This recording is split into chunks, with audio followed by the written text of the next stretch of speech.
New from Imprint, number 256, and their range is The Orphanage in a 2-disc special edition, which always bodes well for these kind of releases. They always give it the kind of treatment they deserve. I honestly thought I had seen The Orphanage before, but sitting there to watch it, I clearly hadn't. Directed by J.A. Bayona, released in 2007.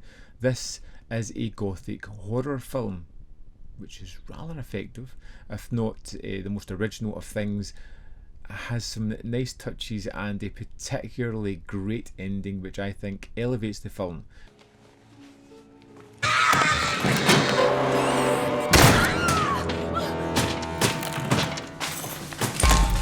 And this is all about the story of Laura, a woman whom at once was an orphan, who is now grown up. She has adopted a kid, Simeon, who is ill. She has bought the old house that used to be her orphanage, and she plans on adopting several other kids. Looking after multiple children as someone that grew up without a parent, she wants to give that opportunity back to kids that don't have parents as well, which is a nice idea of this motherly nature. And as we watch this family settle into the house, there is a feeling that there is something there, something dark within the history of this house that is affecting people.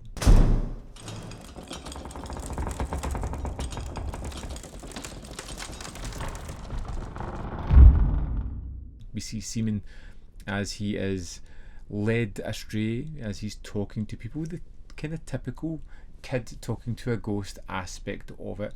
And when he disappears one time, his mother and father go in a downward spiral. And it's watching Laura become grief filled and then trying to find just an answer to what happened to her son as things go bump in the night. And it plays a lot on the mystery aspect of that throughout the film, and that's what I found to be really enjoyable. Whereas the setting and the idea of the story and the ghostly antics that were going on are very familiar, they're not the most original kind of thing about the movie.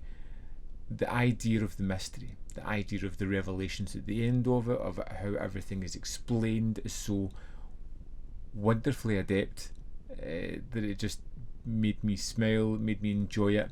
And then the finale on top of that. Al parecer, desapareció, jugando.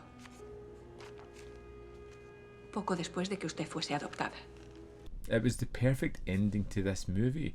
It's sad, feels rather solemn, but at the same time it's somewhat uplifting, which I really kind of appreciated. The Orphanage had so much to offer. It's got oodles of atmosphere as we go down these long hallways, as the building creaks and the shadows move and climb the walls. It has that wonderful gothic effect as we see the isolation and loneliness of Laura and the loss of her child and the kind of alienation of her relationship. You can kind of see a woman who's starting to unravel a little bit, who's hoping things are going to turn out and her son will reappear at some point, or at least get an answer to it. She sees things that are unnatural happening in the day-to-day life that leads her to suspect that there are clues out there if she is willing to look for them. Pues yo no puedo irme todavía. Yo no voy a seguir viviendo en esta casa. Y tú no te vas a quedar aquí sola. No puedo irme de un día para otro. Son demasiados recuerdos, Carlos. The Orphanage is a terrific movie, I think. Although, like I said, it's not the most original story. It takes the best parts of these tropes and elevates them, creating something that is truly entertaining and enjoyable and revelatory come the end of it. Which more can you ask for? Great performances, well shot, just fantastic. This is a great package as well. So let's dive into some of the extras that are on this disc. So here we are in disc 1 for The Orphanage. Let's go to the special features. First we have a commentary with author Xavier Alden Reyes, Guilt as Identity in the Orphanage, a video essay by Dr. Rachel Knightley. This is 13 minutes 30 seconds. She talks a lot about the idea of the ghost story. In fact, she says something that I found was remarkably interesting at the start of this, how ghost stories are not there to terrify, but they're there waiting on a listener to tell their tale. talk about survivors' guilt, and of course the ending of the film. We have an interview with director Juan Antonio Bayona and executive producer Guillermo del Toro, which is just kind of lo-fi, fun, and somewhat interesting. Deleted Scenes runs for 20 minutes 23 seconds and has a commentary going over it as well.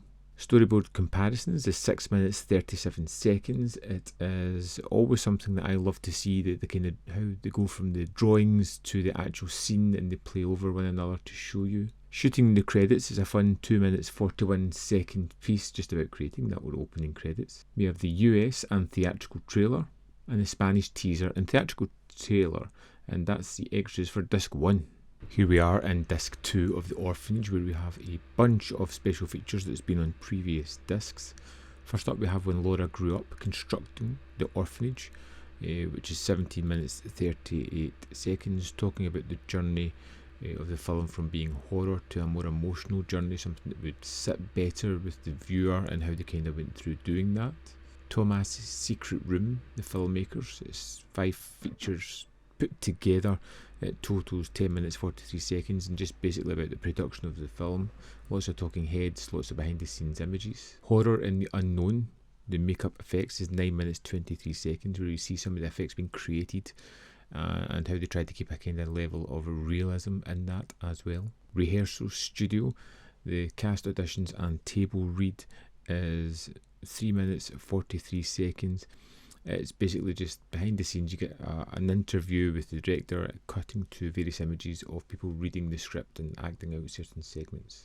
The making of The Orphanage is 12 minutes 37 seconds, which is just the kind of the typical behind the scenes, lots of talking heads, lots of images of the film, just creating the mood. The set of The Orphanage is 2 minutes 40. It just looks at the locations, some of the models that were created, and then the building of the sets. The sound of The Orphanage, which is 7 minutes 7 seconds, was really good. It focuses on the seance sequence and kind of talks through the music and ambient sound choices throughout that sequence. Animatics is basically storyboards with a commentary over the top, talking about what they were wanting to achieve with that sequence. Lighting the Darkness was creating the mood through lights for the film. The casting was all about Seaman, the young boy in the film, going through his various auditions, working with him to get the role, him talking about his career. Projections, just over 4 minutes, and this is basically the projections that Laura finds within the film, so it's just behind the scenes shot of that expanded. And lastly, you get a 42 minute 34 second Q&A with the director and some of the other crew on the film, just talking about the whole production, making the film, working with Del Toro. In addition to that, there is a booklet included in this one where there is 2 essays within it. You have Familiar Spirits by Francesco Mazzareschi and The Orphanage and the Cruelty of Hope by Brian Reisman. And that's the extras for The Orphanage. There we have it. The Orphanage from Imprint is something I say you need to pick up. It is tremendous. It's a great edition of the film, and this is going to be one of those ones that is on regular rotation for me. I want to revisit it already. It was pretty great. I would love to know your thoughts on The Orphanage, so let me know in the comment box below whether you loved it, hated it, fell somewhere in the middle. As always, if this is your first time here, subscribe, hit the like button. It all helps this channel. There is more content up here if you want to see more of my stuff, and in the description box below are links to the Patreon membership program and manvfilm.com, all ways in which you can support me. Thanks for watching, and I'll see you next time.